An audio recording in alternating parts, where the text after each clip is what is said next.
timber, lots of sort of strength and structure, and I think it looks like you would discover your way through this space. You'd be continually finding things that you hadn't seen before, with wonderful sort of pocket windows and sort of small vistas. So I think it's very rich. It's rich both in planning and in palette.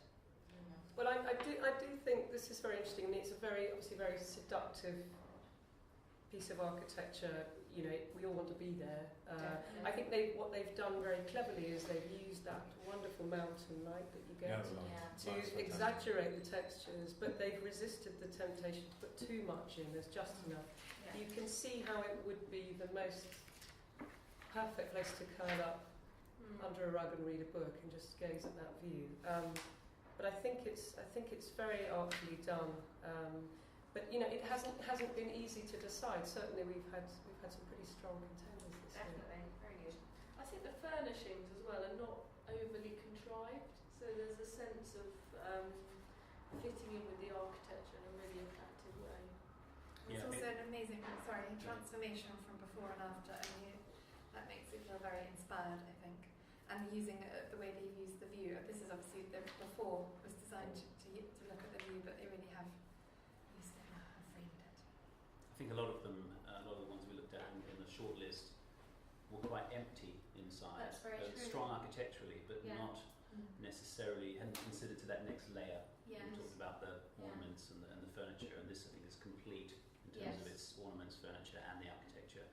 And they could have actually done this job inside the existing building, but the fact that they've made the changes to the outside as well. I agree. It's getting that balance between something being Spartan and yet comfortable, and I think that this project in particular manages to marry those worlds. Yeah, I think it's a range of moods as well that you've got. Yeah. There's the light and dark, and cosy and open, you know, which you kind of want from a ski lodge. Given the standard of the entries, it's amazing that it's unanimous. Were there any other particular ones that you wanted to comment? We've got some unusual ones like Hut on Sleds that's been shortlisted.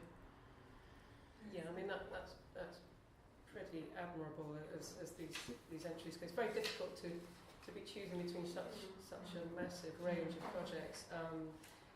It's a different in scale. Yeah, I mean that obviously is a very low budget thing. It ticks all the sustainability boxes, and we liked the fact it was quite like a ship's cabin, very ingenious. Yeah, you could sort of close it all up, move it on to another location, and change the atmosphere. It's sort of intriguing as well. It sits on the beach. There's a what is it? lovely section with it being pulled by a tractor off the Next location. I like the Brazilian one actually as well. I think that fitted very well with its context. An incredibly sort of simple two rectangles set at right angles to each other, and the main space almost simply acting as a canopy, because you can fold the doors on both of the long sides of the rectangle all the way back, such that the I suppose the landscape flows through, and you can sit on the roof as well. So it's just incredibly simple, not contrived. One single move. I think the common thread through each of the ones on the shortlist and the winner is they're consistent within what they're doing. They're not all the same style, but within the style